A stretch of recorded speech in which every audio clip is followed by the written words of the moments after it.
የራዲዮ ፕሮግራም ተጀምሯል። ዲጂታል ነጋሪት የራዲዮ ፕሮግራም ዘወትር እሁድ ከቀኑ 7 ሰዓት እስከ 8 ሰዓት በኮቨናንት ሀብ የጥብቅና ድርጅትና በአራዳ ኤፍኤም 95.1 በመተባበር ይቀርባል። ዛሬ እንግዲህ አራተኛ ሳምንታችን ላይ እንገኛለን።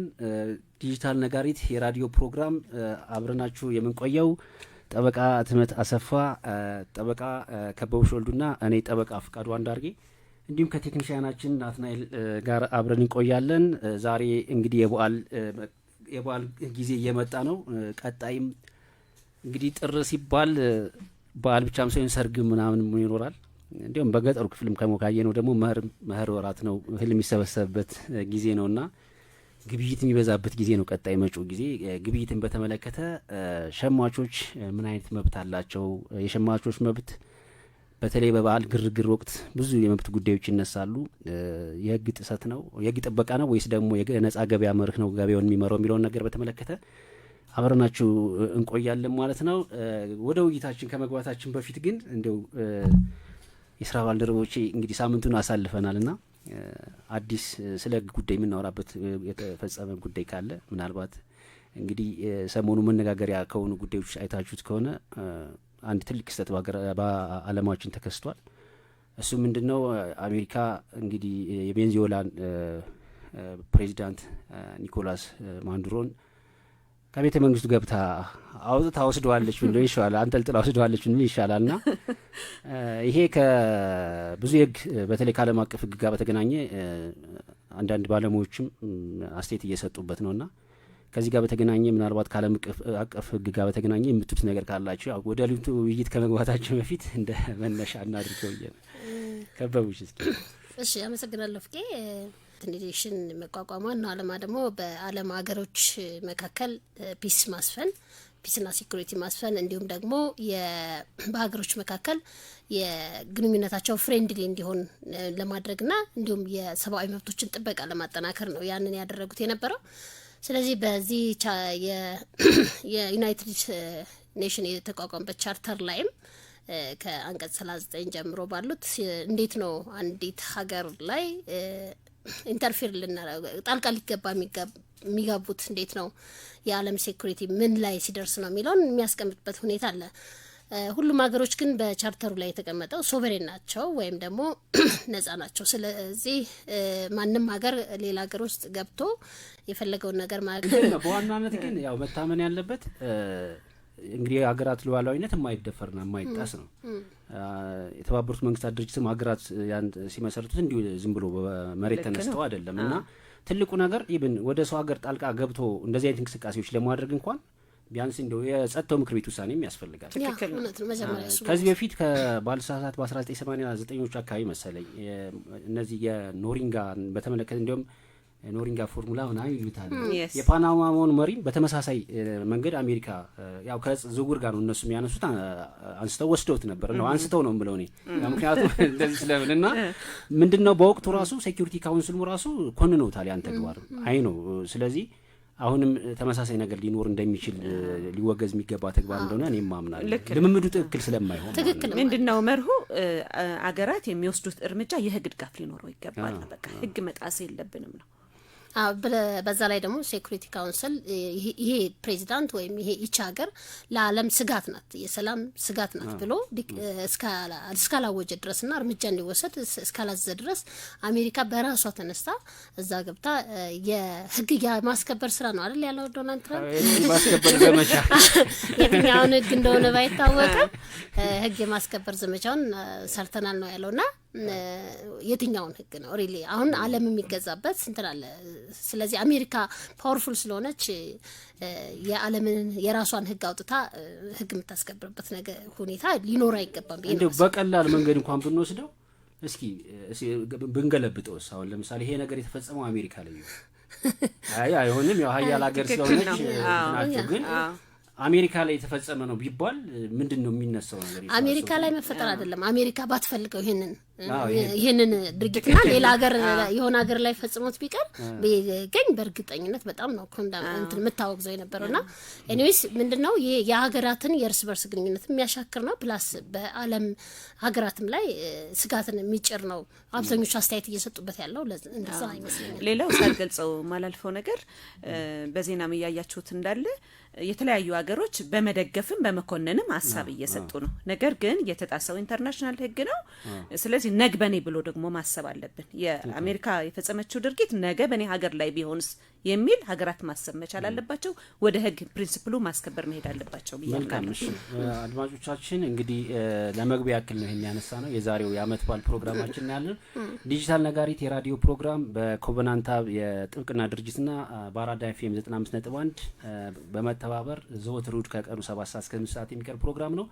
አድማጮቻችን ጥያቄ ካላችሁ በስልክ አጭር መልእክት 8545 እንዲሁም ደግሞ በስቱዲዮ ስልክ ቁጥር 011 5 58 54 31 ወይም ደግሞ የመጨረሻውን 32 አድርጋችሁ ልትከታተሉን ትችላላችሁ። በተጨማሪም ደግሞ በአራዳ ኤፍኤም 95.1 በፌስቡክ ቀጥታ ይተላለፋል። ያው እየታያችሁ ነው ማለት ነው።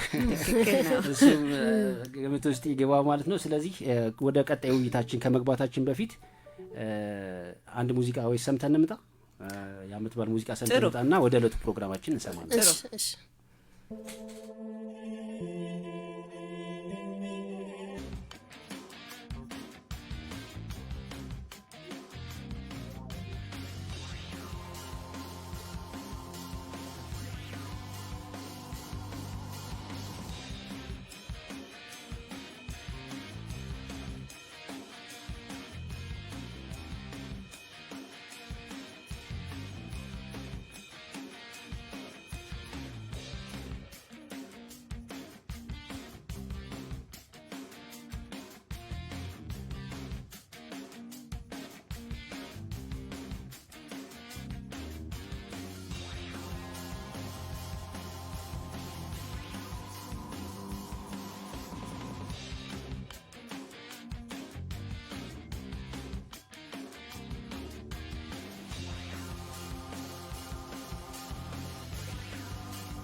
ዲጂታል ነጋሪት ራዲዮ ፕሮግራም ነው ተከታተላችሁ ያላችሁት። የዛሬው ርዕሳችን የበዓል ገበያና የሸማቹ መብት የህግ ጥበቃ ወይስ የገበያ መርህ የሚል በተመለከተ ነው። ይህንን ርዕስ የመረጥንበት ዋና ምክንያት እንግዲህ በዓልን ተከትሎ ብዙ ግርግሮች ይነሳሉ። የሰዎች ፍላጎት በበዓል ወቅት በጣም ከፍተኛ ነው የሚሆነው።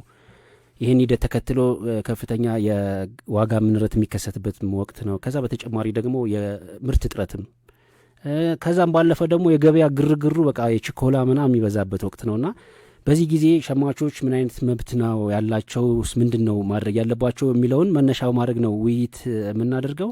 እስኪ በቅድሚያ የሸማቾች መብትና ግዴታን በተመለከተ ሸማች መሆን በህግ ፊት ምን አይነት ውጤት ያስከትላል፣ ከበዓል ጋር በተገናኘም ደግሞ ሸማቹ በተመለከተ ምን አይነት መብት መጣሶች ሁኔታ ይከሰታሉ የሚለውን በተመለከተ እስኪ ከከበቡሽን ጀምር እስኪ። እንግዲህ ወደ ሸማች መብት ከማለፋችን በፊት ምናልባት የኛ ሀገር የኢኮኖሚ ፖሊሲያችን ምን አይነት የገበያ ስርዓት ነው የሚፈቅደው የሚለውን ስናይ በእኛ ሀገር ፖሊሲ የነጻ ኢኮኖሚ የምንከተልን፣ ስለዚህ ነጻ ገበያን ነው የምንከተለው ማለት ነው። በዚህ የነጻ ገበያ ደግሞ ነጻ ውድድር ባለበት ገበያ ገዝቶ የሚሸጥና የሚገዛ ገዥና ሻጭ የሚኖርበትን ስርዓት ነው የምናበረታታው ማለት ነው። ነገር ግን በእኛ ሀገር ይሄ የነጻ ገበያ ውድድሩ በአንዳንድ ሁኔታዎች ያላግባብ ጥቅም ላይ ስለሚሆን መንግስት ጣልቃ እየገባ ሬጉሌት የሚያደርግበትን ስርዓት ደግሞ ተቀምጧል ማለት ነው። ይሄ ምንድነው? ቅድም ያነሳቸውን አንደኛ ያላግባብ የሆነ የዋጋ ንረት እንዳይኖር፣ እንዲሁም ደግሞ የገበያ ላይ ደግሞ የምርት እጥረቶች እንዳይኖሩና ሰው ሰራሽ የሆኑ የገበያ መፋለስ ወይም ጸረ ነጻ ውድድር የሚለው ነው የሸማች አዋጁ ላይ፣ ወይም ደግሞ ተገቢ ያልሆኑ ለገበያው አላስፈላጊ ድርጊቶች እንዳይፈጸሙ መንግስት በተለያዩ መንገዶች ሬጉሌት ያደርገዋል።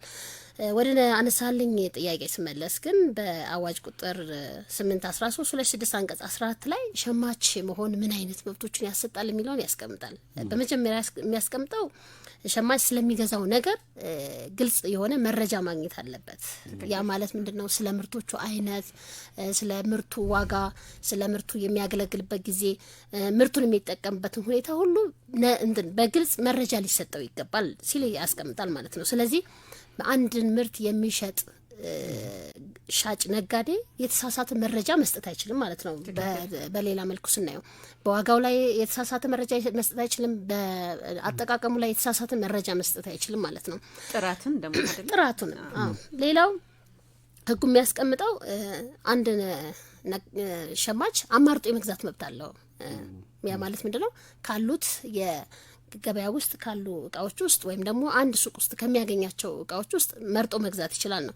አንዳንዴ ምናልባት ካስተዋላችሁ ምንድነው? አንድ ቃል እንገዛ ስንሄድ ይሄን ካልገዛችሁ ይሄንን አንሸጥም የሚባል ነገር አለ አይደለ? ይሄ ግን በህጉም የማይፈቀድና ሰዎች ገበያው ላይ የሚፈጥሩት ያላግባብ የሆነ ድርጊት ነው ማለት ነው። ስለዚህ አንድ ገዢ ወይም አንድ ሸማች ገበያ ላይ ካሉት እቃዎች ውስጥ መርጦ የመግዛት ከዛም ካልፈለገው ደግሞ የመተው መብት አለው ማለት ነው። ሌላው እንዲገዛ ያለ መገደድ ነው። ለምሳሌ ምን አለ አንዳንድ ጊዜ ካያችሁ በተለይ አሁን ላይ ሰንዴይ ማርኬቶች አሉና መምረጥ አይቻልም ይላሉ። ማለት ለምንድነው ማትችለው? መርጠህ መግዛት ነው ያለበት። ግን አይ ኖ በቃ እኔ ሰጥሻለሁ፣ ስለዚህ ዘሽ ቲማቲም ሊሆን ይችላል ወይም ደግሞ ሌላ ነገር የተበላሸው ሊሆን ይችላል፣ አፍሶ ይሰጥሻል፣ ይዘሽ ትሄጃለሽ ማለት ነው። ግን ይሄ በሸማች ህግ ግን የማይፈቀድ ነገር ነው ማለት ነው። ስለዚህ አንደኛ መርጠህ መግዛት መብት አለ፣ ሁለተኛ እንድትገዛ መገደድ የለብህም። ያ ነገር ግን ስለሚያስፈልገን ተገደን ወይም ደግሞ ጀስት ወይ ዋጋው ቅናሽ ስለሆነ ይዘን እንሄዳለን ማለት ነው። ግን ይሄ የገበያው ስርዓት የማይፈቅደው ድርጊት ነው ማለት ነው። ሌላው አንድ ሸማች በአክብሮትና በትህትና ሊስተናገድ ይገባዋል። ነጋዴው ይሄ በንግድ ዓለም ምንድነው? አንደኛ ይሄ የነጻ ኢኮኖሚ ስርዓቱን የሚያበረታታው ምንድነው? በገዥና በሻጭ መካከል ያለው አክብሮት ነው። ከስተመር ከሌለ ገዢ ማን ሻጭ አይኖርም አይደለ? ስለዚህ የግዴታ ከስተመሮቹን ወይም ደግሞ ገዢውን ሸማቹን ማህበረሰብ በአክብሮትና በትህትና የመስተናገድ መብት ስላለው በዛ መልኩ ማስተናገድ አለበት ሲል ያስቀምጣል። ሌላው ምናልባት እንኳን ይሄ ገዢ ወይ ይሄ ሸማች በገዛው ነገር ጉዳት ቢደርስበት እንግዲህ መግዛት ስንል ሰርቪስ ሊሆን ይችላል ኦር እቃ ሊሆን ይችላል። ግን በዚህ በገዛው እቃ ምክንያት ጉዳት ቢደርስበት የመካስ መብት አለው ነው። እቃውን መመለስ ሊሆን ይችላል። ከዛ ግን ጉዳት ከደረሰበት ግን የመካስ መብት ይኖርበታል። አንዳንድ ጊዜ ካስተዋላችሁ በተለይ ኮስሞቲክስ የሆኑ እቃዎች ላይ ይጠቀሟቸውና የተለያየ ሰውነታቸው ላይ የሚፈጠሩ ነገሮች አሉ። ስለዚህ እነዚህ ሰዎች በዛ አገልግሎት በዛ እቃ ምክንያት ከሆነ ጉዳት የደረሰባቸው ሊካሱ ይገባል ሲል ያስቀምጣል ማለት ነው። እንግዲህ አዋጁ ላይ እነዚህን ነገሮች ምናልባትም በተለያየ መልኩ በአዋጁ ክፍሎች ላይ ይገኛሉ። ግን እነዚህ መሰረታዊ ነገሮች ያስቀምጣል። እስኪ ከዚህ ጋር ለመጨመር ኬቢ በደንብ አብራርታዋለች። ምንድነው አንዳንድ ጊዜ ምን ይስተዋላል? ነጋዴዎች ይሄንን እቃ በዚህ ያህል ዋጋ እንሸጣለን ይላሉ። ገዢዎች ደግሞ አይ ቢቀነስልኝ እንላለን አይደለም። በዚህ ጊዜ አላግባብ የሆነ አላስፈላጊ ቃላትን የማሸማቀቅ እዚህ ቦታ ሄድሽ አትገዢም እንዴ ይሄንን ኬታ አመጣልሻለሁ እንዴ ኬታ አረግልሻለሁ የሚሉ ነጋዴዎች አሉ። ይሄ በአክብሮት ከማስተናገድ ጋር የሚገናኝ ስለሆነ ነው እየገለጽኩ ያለሁት። ምክንያቱም ገዢውን በአቅሙ መሰረት ነው ፕሮፖዝ የሚያደርገው የሚጠይቀው። ሌላው በተለይም ደግሞ ጥራት ከሌላቸው እቃዎች ጋር በተገናኘ በጣም ጥብቅ የሆነ ኃላፊነት ነው የተጣለው በነጋዴው ላይ። ለሚሸጠው እቃ ጥራት የማረጋገጥ ኃላፊነት አለበት። ጥራት በሌለው እቃ ምክንያት በሸማቹ ላይ ለደረሰው ጉዳት ደግሞ ኬቢ እንዳለችው የመካስ ኃላፊነት ይኖርበታል። እኔ አንድ ገጠመኝ ልንገራችሁ ከዚህ ጋር በተገናኘ። በጣም ቆይቷል። የሁለተኛ ልጄን ነፍሰ ጡር ሆኜ ቂጣ መብላት አማረኝና ሰፈር ውስጥ ካለ ሱቅ ዱቄት አስገዛሁና ራሴ ነኝ የጋገርኩት ቂጣውን ማለት እና በደንብ አድርቄ ከጋገርኩ በኋላ ቆራርሼ የመጀመሪያው ጉርሻ ላይ ብዙም አላጣጣምኩትም። ሁለተኛው ጋር ግን ጋዝጋዝ አለኝ። በደንብ ጋዝጋዝ የሚል ማለት በጣም ተናደድኩና እህቴን የገዛችው ዱቄቱን ሂጂና ገንዘቡን መልሱ ባያቸው ሻጮችን ስላት አንመልስም የተሸጠ እቃ አይመለስም ብለውሻል አለችና በጣም ተናድጄ ስለነበር ራሴ እኔ ቂጣውን ራሱ ይዤ ሄድኩኝ ሱቅ ላይ ማለት ነው። እና ጋዝ ያለበት ዱቄት ነው የሸጥክልኝ ገንዘቡን ታመጣለህ አልኩት እና ገና ሲያየኝ አመጣጤም ራሱ አላማረውም መሰለኝ ገንዘቡን መለሰ። ቂጣውን ግን ከፈለክ ራስህ ብላው ብዬ ቁጭ አደረኩለት። እንደውም ሳንደክም የተጋገረ አመጣሽ ብለው እየቆረሱ እዛው ላይ መብላት ጀመሩና ምንድነው አሁን በጋዝ ምክንያት ሌላም ባዕድ ነገር ሊቀላቀልበት ይችላልና በጤና ላይ ችግር ሊደርስ ይችላልና ነጋዴዎች መጠንቀቅ አለባቸው። ሸማቹም ይህንኑ አውቆ መብቱን አውቆ ሊጠይቅ ይገባል መብቱን። እሺ ትክክል ነው። አሁን ኬቢም ህትመት የሚያነሳችሁት በተጨማሪ አሁን አዋጅ ቁጥር 813 ከመደበኛ ግብይቶች ጋር በተገናኘ አንድ ሸማች ያለው በተመለከተ ነው። ያው እኔ ሸማች ሲባል ደግሞ ዲጂታል ሸማች የሚባል አለ። ምንድነው አዋጅ ቁጥር 1205 የኤሌክትሮኒክ ትራንዛክሽን አዋጅ የሚያስቀምጠው አንድ ዲጂታል ሸማች ያላቸው መብቶች ያስቀምጣል። ልክ እነዚህ አሁን ቅድም ኬቢስ ገልጾ የነበረው ስለ ምርቱ የማወቅ መብት ካሳይ ማግኘት መብት ያለ ይሄ ምን ብሎ ያስቀምጣል? እንግዲህ በኦንላይን ንግድ የሚያቀርቡ ሰዎች ወይም እቃቸውን ወይ አገልግሎታቸው የሚያቀርቡ ሰዎች ምን አይነት ግዴታ ይጥልባቸዋል? ህጉ ድረገጻቸው ላይ ስለ ማንነታቸው እነዛ ተቋሞች ማን ናቸው፣ ፒኤልሲ ከሆኑ ፒኤልሲ፣ ካምፓኒም ከሆኑ ካምፓኒ የኮንታክት ፐርሰናቸውን አድራሻቸውን ያ ማለት መሬት ላይ ያለ ሂደሽ እንድታገኘው በድረገጻቸው ላይ ማስቀመጥ ይሄ ማለት የድርጅቱን በተመለከተ መረጃ ማስቀመጥ ኃላፊነት አለባቸው። አንድ ነገር ከተከሰተ ለማለት ነው። ይሄው ከተከሰተሽ ሂደሽ እንድታገኛቸው ማለት ነው። ሁለተኛ ምን የማስቀመጥ አለባቸው? ስለ ምርታቸው የሚያቀርቡት ምን አይነት ምርት ነው ስለዛ ማስቀመጥ። ሁለተኛ ደግሞ ሶስተኛ ደግሞ ስለ ግብይቱ መንገድ ክፍያ በመንገድ ኦንላይን ሽያጭ የሚፈጸመው ክፍያ በምንድን ነው የሚፈጸመው? እቃው እንዴት ነው ዴሊቨሪ የሚደረገው? ስለዛ ማስቀመጥ አለባቸው። አራተኛ ምን ማስቀመጥ ይጠበቅባቸዋል? ድረገጻቸው ላይ አለመግባባት ቢፈጠር እነዛ ሰዎች ቅሬታ ይኖራቸዋል። ቅሬታው እንዴት በሚፈቱበት መንገድም እሱንም ያስቀምጣል። ይህም በግልጽ እነዚህ ሪስኮች እነዚህን ዘርዝሮ ነው የሚያስቀምጠው ማለት። ስለዚህ ልክ አሁን አዋጅ ቁጥር 813 እንዳስቀመጠው ሁሉ የዲጂታል ሸማቾችንም በተመለከተ ተመሳሳይ መብት እንዳላቸው ያስቀምጣል። ዲጂታል መሆኑ ነው እንጂ የዚህኛውን ኮፒ ፔስት አድርጎ ነው የወሰደው ራሱ። ግን ፍቃዱ አይ ቲንክ አንተ እዚህ ዲጂታል ገበያ የሚል መጽሐፍ ጽፈሃል። በደንብ በዘርፉ ላይም ተገቢ የሆነ እውቀት አለህ ብዬ እኔ አምናለሁና ከዲጂታል ግብይት አንጻርስ አሁን ካነሳቸው ነገሮች አንጻር ህብረተሰቡ ምን ማወቅ ነው የሚጠበቅበት መብቱን ከማስከበር አንጻር? በኋላ የምናነሳቸው ነገሮችም ስላሉ ግን አሁን ካነሳሹም አንጻር ምንድነው በዋናነት ኦንላይን ትልቁ ነገር ኦንላይን ግብይት ስትፈጽሚ የምትፈጽሚው የምታውቂው የታወቀ አካል መሆን መቻል አለበት። አሁን በየቦታው በቃ የኦንላይን ሾፒንግ ተከፍቷል። ስለዚህ ዝም ብለሽ አዘሽ እቃ ከመጣልሽ በኋላ እንግዲህ ምን አይነት መብቶች ይኖሯቸዋል ዝርዝር ምን አይነት አሁን ለምሳሌ እንደዚህ ጉድለት ሲኖር እናያቸዋለን። ግን ትልቁ ነገር ግን የምትገዢው አካል ኦንላይን የተቀመጠው አካል የሚሸጠውልሽ አካል የሚታወቅ መሆን መቻል አለበት ማለት ነው። ቀጥ በኋላ ዝርዝር እናነሳዋለን ምናልባት ሂደታችን እንጠብቅ። ወደ ሁለተኛው ጥያቄ እንሂድ። እስኪ ሁለተኛው ጥያቄን በተመለከተ እስኪ ለትመት ነው ምናልባት ትልቁ ነገር ምንድነው በገበያ ውስጥ የኛ ሀገር የነጻ ገበያ መርህ ነው የምንከተለው።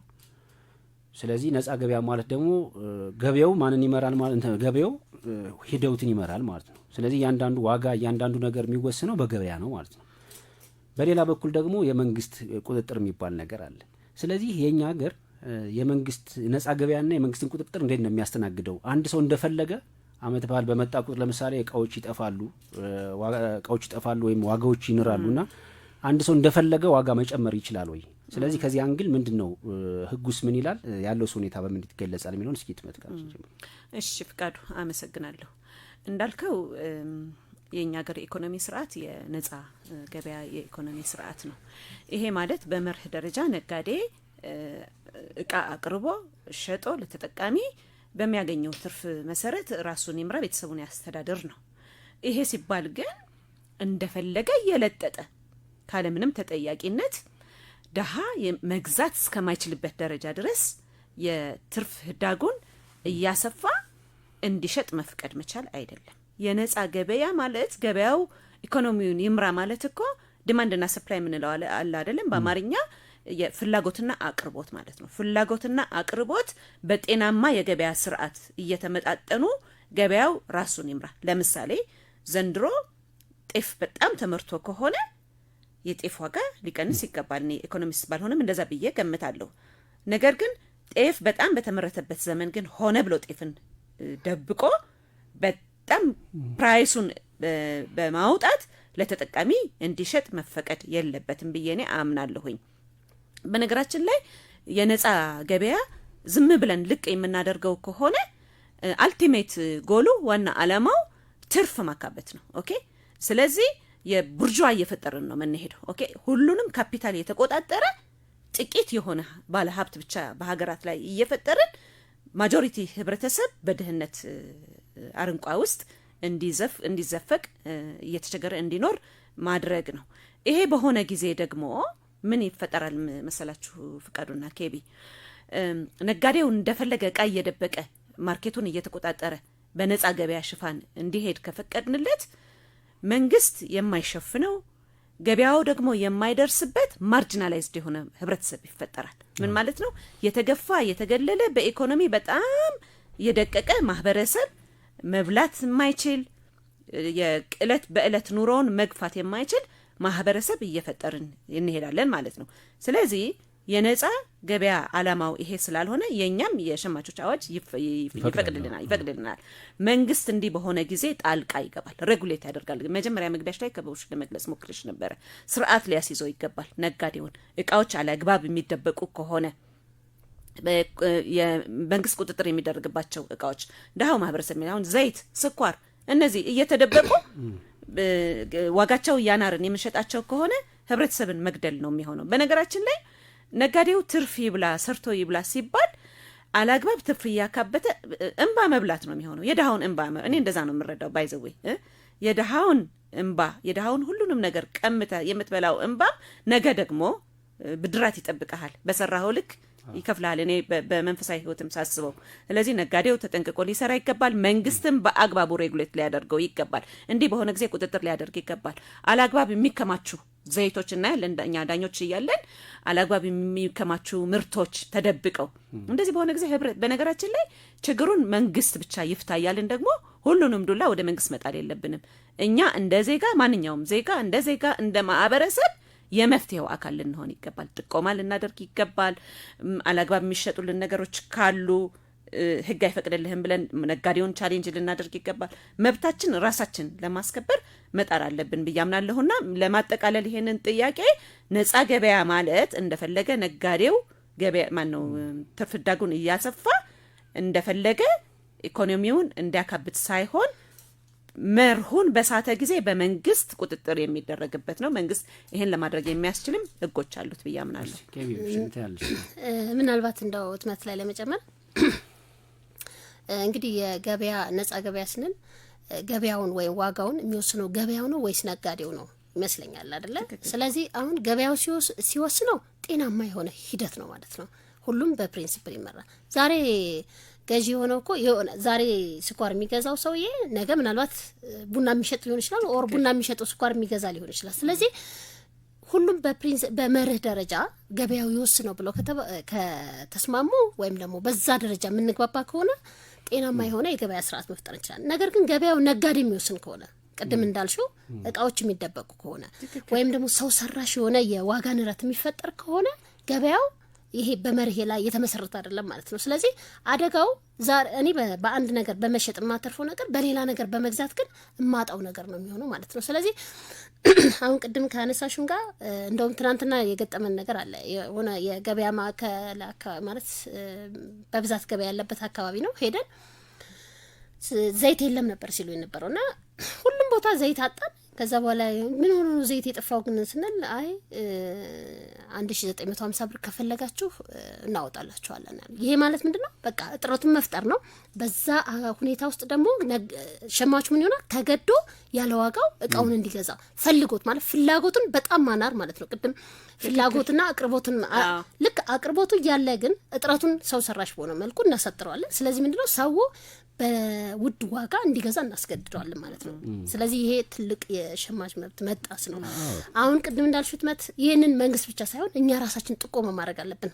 ይሄንን የሚቆጣጠር አካል አለ። ለዛ አካል ጥቆማ መስጠትና እነዚህ ነገሮች ሀይ ማለት ይገባል ማለት ነው። ደግሞ ምንድነው አጋጣሚዎችን በመጠቀም አሁን ህብረተኛ በዓል የኢትዮጵያ ህዝብ የተለያየ በዓል ያከብራል። በዓሉን በሚያከብርበት ጊዜ የግድ እንደሚገዛ ስለሚያውቁ ማለት ነው እንዳይከበር ሲባል ማን ነው በሰላም ለምሳሌ እኔ 1000 ብር ስገዛ የነበረ ዘይት 2000 ብር ኦለፈሰደን መገዛበት ምክንያት አይኖርም። ነገር ግን ለዛች በዓል ሲባል ግን ደግሞ ተገድጄ ነጋዴው አስገድዶኝ እንደገዛ ይሆናል ማለት ነው። እኔ እንደውም አድቫይዝ ማድረገው ዛሬ ዶሮ መግዛት ካለብኝና አላግባብ ከናረ እኔ ዛሬውን በዓል ቡና ፍልቼ መዋል አለብኝ ብዬ ነው ማምነው። ኦነስትሊ እውነቴን ህብረተሰቡም ነጋዴውን በዚህ አግባብ ሊታገለው ይገባል ብዬ አምናለሁ። የሀገራችን ነጋዴዎች ደግሞ በእርግጥ ነጋዴው የሀገር ባክቦን ነው ኢኮኖሚውን እንዲንቀሳቀስ በማድረግ ነገር ግን የተገባ ትርፍ በማግኘት ለሀገርም ኮንትሪቢዩት ማድረግ እንዳለባቸው ሊያምኑ ይገባል። ይሄ ሁሉንም ነጋዴዎች የሚወክል አይደለም። ኢኖሰንት የሚባሉ ነጋዴዎችም አሉ። መልካም እንትን ነው ግን በዋናነት መሰረቱ የሚያስማማን ካነሳነው ጥያቄ አንፃር ብዙ ጊዜ ነፃ ገበያ ነው ይባላል። አሁን የሆነ ቦታ ሄድና እንደፈለኩ ሽጣ እንደዛ አይደለም። ቅድም በጣም ኬቢ የሚገርም ሀሳብ አንስተሻል። ገበያ ይወስናል ማለት ዋጋ ነጋዴ ይወስናል ማለት አይደል። በቃ የሚያስማማን ነገር ትልቁ ነገር ምንድነው? የኛ ሀገር ህግ በተለይ የንግድ ውድድርና የሸማቾች ጥበቃ አዋጅ ገበያን በበላይነት የያዘ አካል እንደፈለገ ዋጋ አይወስንም ይላል። በግልጽ ፍትሃዊ ያልሆነ ዋጋ አይወስንም ይላል። በተጨማሪ ምን ብሎ ያስቀምጣል? ይሄ ህግ መንግስት ይላል መሰረታዊ በሆኑ አገልግሎቶች ላይ መሰረታዊ አገልግሎቶች ማለት ቢያንስ ለመኖር የሚያስፈልጉ እንኳን ለምንጠቀምባቸው እነ ዘይት እነ ስኳር እነሱን ኢቭን እንደ ሁኔታዎች እንደ ገበያ ሁኔታ እያየ መንግስት በካውንስል ኦፍ ሚኒስተር ያስወሰነ ንግድና ቄጥና ዋጋቸውን ይወስናል፣ ይቆጣጠራል። አልፈሽ መንግስት ከወሰነልሽ ዋጋ በላይ ስቴጅ ደግሞ እስከ ተጠያቂነት እስከ ስር ድረስ እስከ ገንዘብ ቅጣት ድረስ ያስቀምጣልና መታመን ያለበት ምንድነው? ገበያው ዋጋን ይመራል ሲባል እንደፈለገ ይወሰናል ማለት አይደለም። ምንድነው ፈቃዱንም ትዝ ብሎኝ ነው የሆነ ጊዜ ላይ እንደዚህ በጣም አስቸጋሪ ነገር ተፈጥሮ ነበርና ታስታውሱ እንደሆነ የእቃዎች ዋጋ ሊስት ይለጠፍ ነበር ሱቆች ላይ። ነጋዴዎች ግን ምን ያደርጉ ነበር? በፌር ፕራይስ እንዲሸጡ የተባሉትን እቃዎች የለም ይሄ እቃ የለም የሚሉበት ጊዜ ይሄ ተገቢ አሰራር አይደለም። እንደ ለሀገርም ለህብረተሰብም ማሰብ የሚያስፈልጋል፣ ኃላፊነትም ያስከትላል። ትክክል። እሺ እንግዲህ ወደ ቀጣይ ርዕሳችን ስንሄድ ፍቃዱ በዲጂታል ገበያ ላይ ግብይት ላይ ወይም ደግሞ በኦንላይን ግብይት ላይ እንግዲህ መጽሐፍክን ጽፋል። ከዚህ ከኦንላይን ገበያ ጋር ተያይዞ ወይም ከዲጂታል ግብይት ጋር ተያይዞ የሚያጋጥሙ የተለያዩ ችግሮች እንዳሉ በመጽሐፍ ለመዳሰስ ሞክረሃል። እስኪ ለዛሬው ርዕሳችን ግን በኦንላይን ግብይት ወቅት የታዘዘውና የደረሰው እቃ ሲለያይ ወይም በዲጂታል ክፍያ እንደ ቴሌብር ክፍያ ማለት ነው በዚህ ወቅት ስህተቶች ሲፈጠሩ ምንድነው ሪሜዲው የሚለውን ነገር እስቲ በትዳስለን ደስ ይላል። መልካም እንግዲህ ያው የተመትላሽ ይሄን ዲጂታል ስላለች ተወተና ትልቁ ነገር ግን ምንድነው ሸማቹ እንዳልኩት አሁን ዲጂታል ሸማች ተፈጥሯል። አሁን አብዛኛው ሰው እቃ ኦንላይን ያዛል፣ ከቤት ሆኖ ነው የሚያዘው። አንድ ጓደኛችንን በቅርብ ገጠሟት ነገር አለ። ምንድነው የመደበኛ ግብይቱ የገዛሽው እቃ ጉድለት ካለበት በ15 ቀን ውስጥ መመለስ ትችያለሽ ነው የሚለው። ምን ካለበት? ጉድለት ካለበት። የኦንላይን ግብይቱ ግን የዲጂታል ግብይቱ ግን ጉድለት ኖረበትም አልኖረበትም በ7 ቀን መመለስ መብት ሰጥቶሻል። ያስቀመጠበት ጀስቲፊኬሽኑ ምንድን መሰላችሁ? ኦንላይን ላይ አሁን የሚደረጉ ግብይቶችን ማስታወቂያቸውን አይታችኋቸው ግን በጣም የሚያማልሉ ናቸው። እቃዎች ውስጥ ታያቸው ራሱ ለመንካት ራሱ ስልካቸው ላይ ትንሽ ይከብዳሉ። ሲመጡ የሆነ ቁልፋቸው ረግፎ ሊሆን ይችላል፣ የሆነ ነገራቸው ማይሰራ ሊሆን ይችላል። ስለዚህ የሸማቹን ኤክስፔክቴሽን ባላንስ ለማድረግ ነው ጉድለት ባይኖርበትም መመለስ ይችላል ብሎ በግልጽ አዋጅ ቁጥር 1205 መብት ያስቀምጠው። ምን ብሎ ያስቀምጣል? መመለስ አለበት ሲል የምርቱ አይነት ግምት ውስጥ ገብቶ ይላል። መቼም በዴሊቨሪ ምግብ አዘሽ ሳምንት አቆይተሽ ትመልሽ አትችይም፣ ይበላሻል። ስለዚህ በ7 ቀን ውስጥ መመለስ ትችያለሽ። ነጋዴውም ደግሞ ኦንላይን ነጋዴውም ደግሞ ገንዘቡንም የመመለስ ግዴታ ተቀምጦበታል። እንደውም እስከ 30 ቀን መሰለኝ ገንዘቡ በ30 ቀን መመለስ አለበት። ይሄ ምን ከሆነ ነው ብያችኋለሁ፣ የገዛችሁት ዕቃ ጉድለት ኖረበትም አልኖረበትም። ሌላ በ14 ቀን ደግሞ ውል ማቋረጥ ወይም እሱን መመለስ የሚቻልበትን ሁኔታ ያስቀምጣል። ምን ብሎ ያስቀምጣል? ቅድም የዘረዘርኳቸው ነገሮች አሉ። አንድ ኦንላይን ንግድ አቅራቢ የሚሸጠው ምርት፣ ግብይት የሚፈጸምበትን መንገድ፣ ኢቭን ኮንታክት ፐርሰኑ ለምሳሌ ቢፈለግ የት አድራሻ መገናኛ ነው ወይስ ሜክሲኮ ነው የሚገኘው ቢሮውን በግልጽ ማስቀመጥ አለበት። እነዚህ መረጃዎችን ባላስቀመጠ ጊዜ በ14 ቀን ውስጥ መመለስ እንዳለባቸው ያስቀምጣል በግልጽ ማለት ነው። ስለዚህ እንዲያውም ለሸማቹ ከመደበኛው ግብይት የሰፋ መብት ነው አዲሱ ሕግ የሚሰጠው። እንግዲህ ወደ ተግባሩ ስንመጣ ይሄ ነገር ይፈጸማል፣ እየተፈጸመ ነው አይደለም እንግዲህ አሁን ይታወቃል።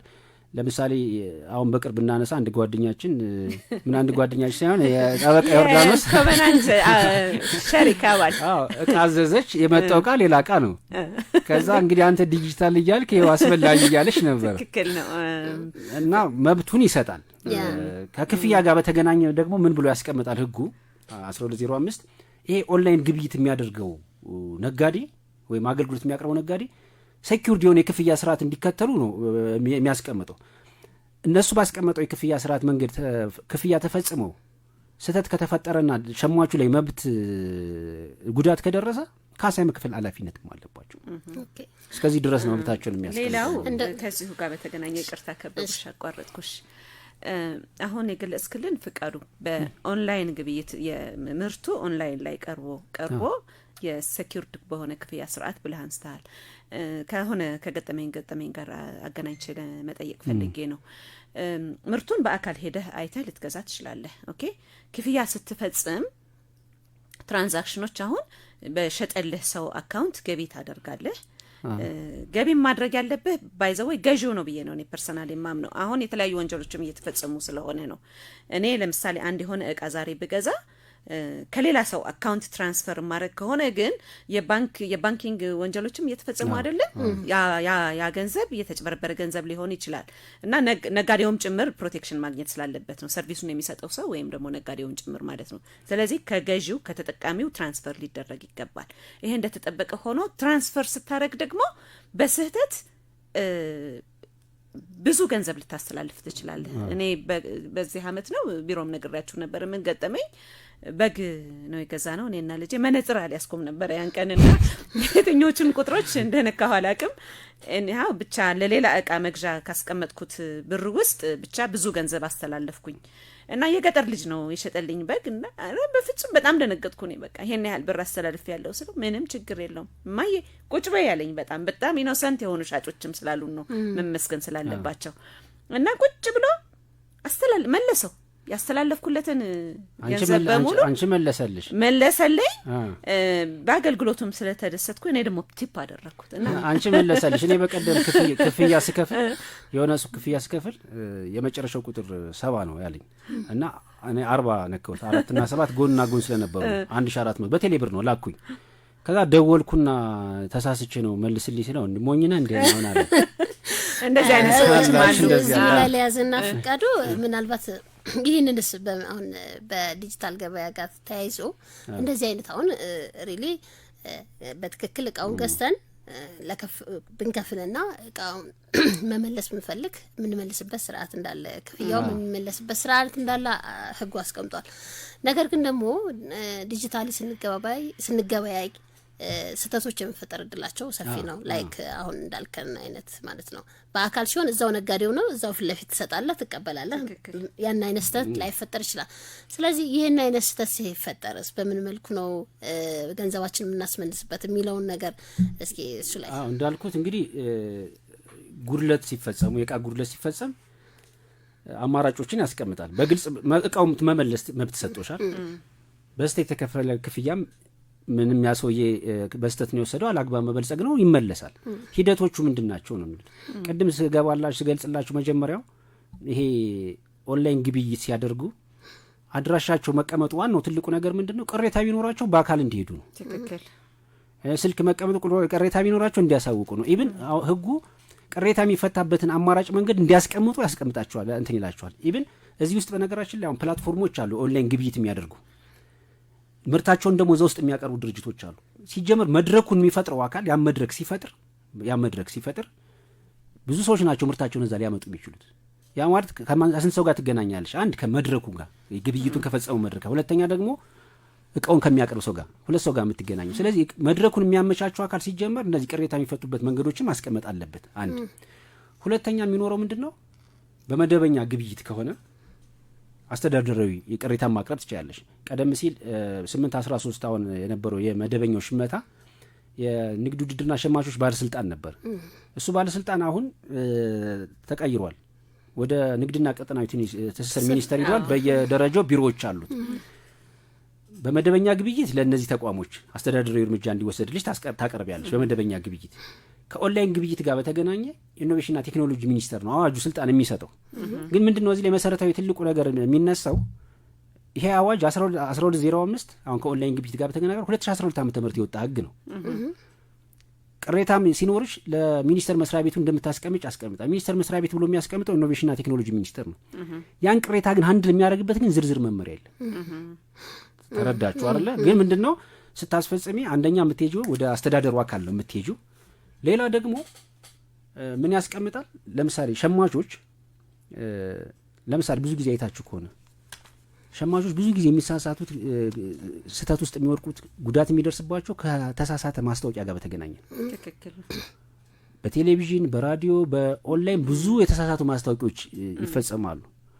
በዚህን ጊዜ ጉዳት ይደርስባቸዋል። ስለዚህ ምን አይነት መንገድ ይፈጥርላቸዋል ለጉዳታቸው? የሸማቾች ማህበር ካለ ይላል አዋጅ ቁጥር 759 2004 ዓ.ም ይወጣ ነው። የማስታወቂያ አዋጅ ነው። የማስታወቂያ ስራ ማስታወቂያ ማስነገሪያ እሱን በተመለከተ ሪጉሌት የሚያደርግ አዋጅ ነው። እና ይሄ አዋጅ ምን ይላል? የሸማቾች ማህበር ካለ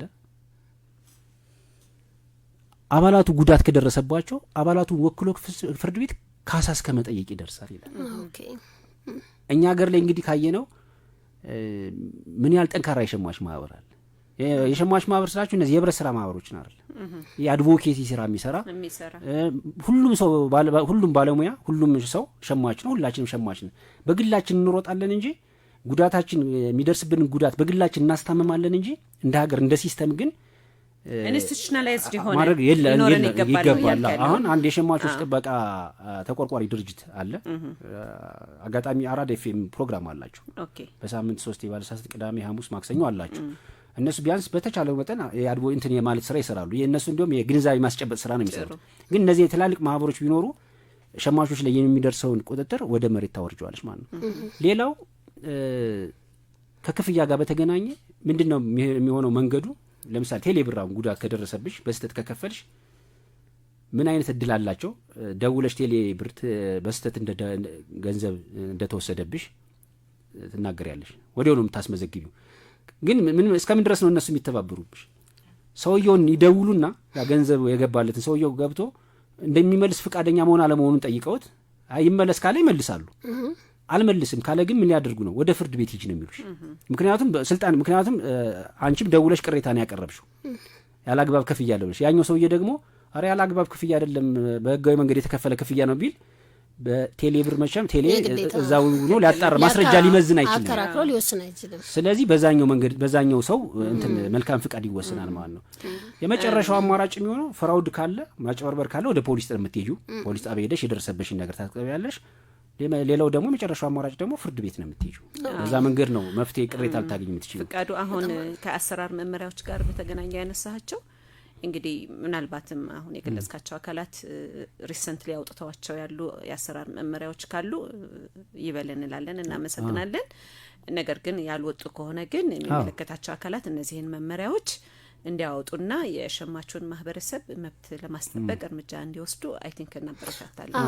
ጊዜውንም የሚዋጅ ነው ያስባለሁ። ምክንያቱም አሁን ከወደፊት ሞርፍ የዲጂታል ገበያው ይመስለኛል ገበያዎችን የሚመራው ማለት ነው። ስለዚህ ዝርዝር አሁን መደበኛውን ግብይት ካየ ነው ንግድና ኢንዱስትሪ ላይ ያሉት ወረዳዎች ምናምን ቁጥጥርና ክትትል ያደርጋሉ። ግን አሁን እንዳልከው አሁን በቴሌብር ተሳስቼ ክፍያ ያለው ወይም ደግሞ እንደዚህ ነው በትላቸው እነሱ አሁን ምላሽ የሚሰጡን አይሆንም። ስለዚህ ምንድነው መሆን ያለበት አንድ ሰው ተሳስቶ ላደረገው ግብይት ወይም ደግሞ ተጭበርብሮ ላደረገው ግብይት በምን መልኩ ነው መካስ ያለበት፣ በምን መልኩ ነው የት ነው መሄድ ያለበት የሚለው ዝርዝር መመሪያ መውጣት ይኖርበታል ማለት ነው።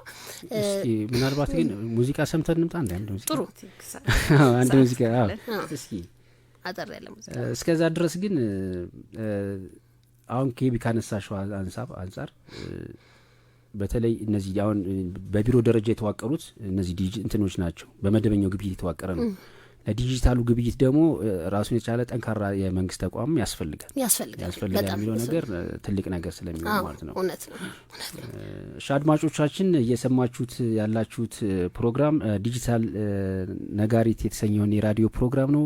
ዲጂታል ነጋሪት የራዲዮ ፕሮግራም ዘወትር እሁድ ከቀኑ 7 ሰዓት እስከ 8 ሰዓት በኮቨናንት የጥብቅና ድርጅትና በአራዳ ኤፍኤም 95.1 ጋር በመተባበር የሚቀርብ ፕሮግራም ነው። አስተያየት ጥያቄ ካላችሁ በአጭር መልእክት ቁጥር 8545 ታስተላልፉልን ትችላላችሁ። አብራችሁን አሁንም ቆዩ። ሙዚቃ ሰምተን እንመለሳለን።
ብርሃን እንጂ ዳሩ ለእውነት መድህን ሳይኖር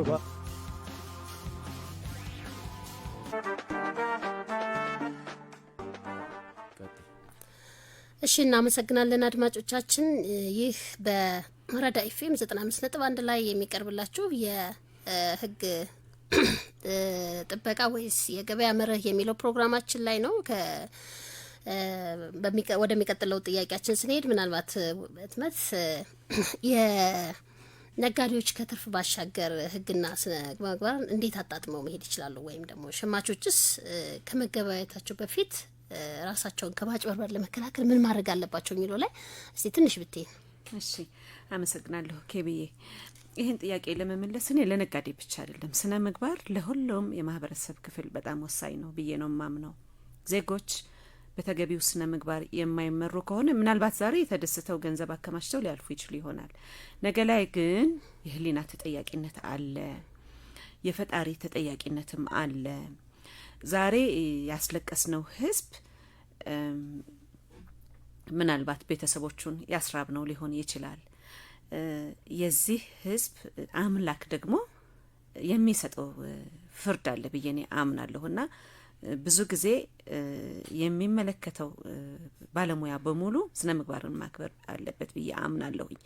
ከነጋዴዎች ጋር በተገናኘ ፎርዛት ማተር ነጋዴዎች እኮ በጣም ከፍተኛ ኢኮኖሚ የሚያንቀሳቅሱ ናቸው አይደለም?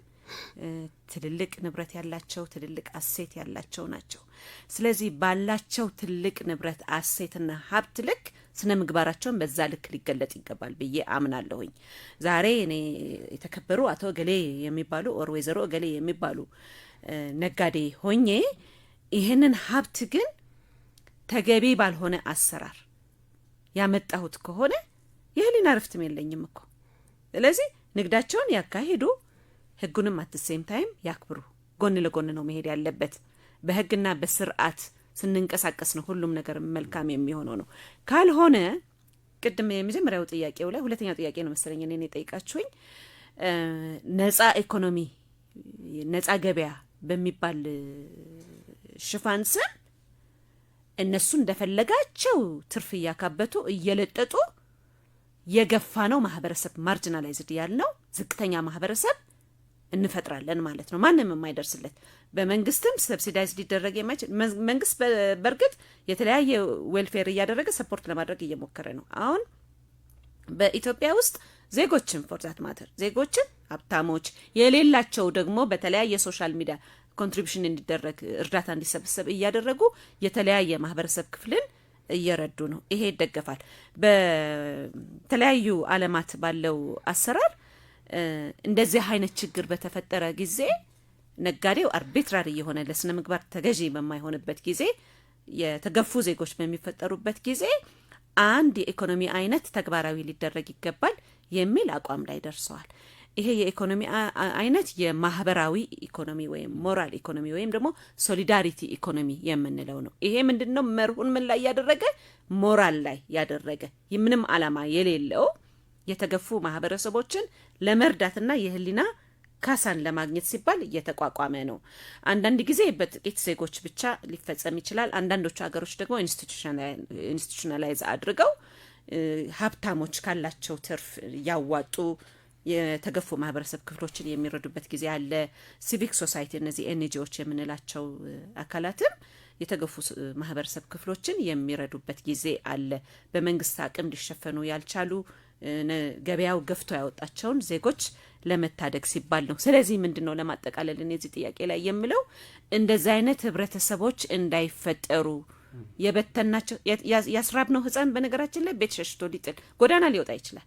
ኦኬ ነገ ህፃናቶቹ አድገው ይጠይቁናል። እንደዚህ አይነት ህብረተሰብ ላለመፍጠር ሲባል ነጋዴው እንደ ዜጋ የራሱን አስተዋጽኦ ሊያበረክት ይገባል። ይሄንን አስተዋጽኦ ደግሞ የሚያበረክተው በህግና በስርዓት ህጉን ስነ ምግባሩን አክብሮ መነገድ ሲችል በቃ የተረጋጋች አገር ሰላማዊ አገር ይፈጥራል። እኔ ዛሬ ሀብት ሰብስቤ እየበላው ነገ ጎረቤቴ ቤት ጾማቸውን የሚያድሩ እዛኛው ማዶ ቤት ጾማቸውን የሚያድሩ ህፃናት የሚንጫጩበት ከሆነ ምንም ሰላም ሊኖር አይችልም። የኔ ቤት ሰላም የሚሆነው የሌላው ሰው ቤት ጩኸት ከሌለበት ነው፣ ጥያቄ ከሌለበት ነው።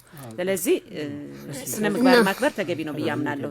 ከዚህ ግን እስኪ ለመጨመር ያክል እንግዲህ ትልቁ ነገር ከህጉም ባለፈ ምትመት እንዳነሳሽው የሞራልም ጥያቄዎች ይኖራሉ። ግን እንደዚህ ጠንካራ ስርዓት እንዲኖር በተለይ ደግሞ ከመፍትሄዎችም አንጻር ስታያቸው ጊዜያዊ መፍትሄዎች አያስፈልጉም ብዬ ነው የማስበው። ለምሳሌ የሆነ ሰው የግረዳሽ ዛሬ ወጩን ከሸፈንሽው ዘላቂ ላይሆን ይችላል። እትመት እንዳነሳሽው ኢንስቲቱሽናላይዝ ማድረግ መቻል አለበት። ትልቁ ነገር ግን ብዬ የማስበው የሸማቾች መብት እንዲከበር ከተፈለገ መጀመሪያ ከመንግስት በተጨማሪ ከነጋዴ በተጨማሪ ሸማቾች ናቸው ስለ ራሳቸው መብት መቆም ያለባቸው ብዬ የማስበው። ጥንቃቄዎች ከምንድን ነው የሚጀምረው? እቃው ስትገዥ መጀመሪያ መብትሽን ማወቅ መቻል አለብሽ። የሆነ በሱቅ ሂደሽ አንዳንድ ነጋዴ ስትጠይቂው እኮ ፊቱን ያጠቁርብሻል እኮ ደጋግመሽ ስትጠይቂው እኮ አገላብጠሽ አይተሽ ተከራክረሽ ዋጋ አውርደሽ አወዳድረሽ የመግዛት መብት አለ። ንጽጽር የማድረግ አለ። እዚህኛው ሱቅ ገብተሽ እዚህኛው ስትገቢ ይገላምጥሻል። ትክክል። ያንን መጀመሪያ ሸማቹ እዛ ላይ መውጣት መቻል አለበት። ያን መብቱ ማረጋገጥ መቻል አለበት። ከዛ ባለፈ ደግሞ የምትፈጽሚያቸው ግዢዎች ከታወቁ ነጋዴዎች መሆን መቻል አለበት። አብዛኛዎቹ አሁን ጉዳትም እየደረሰ ያሉት ከምንድነው ከማን እንደምትገዥ እንኳን አታቂ።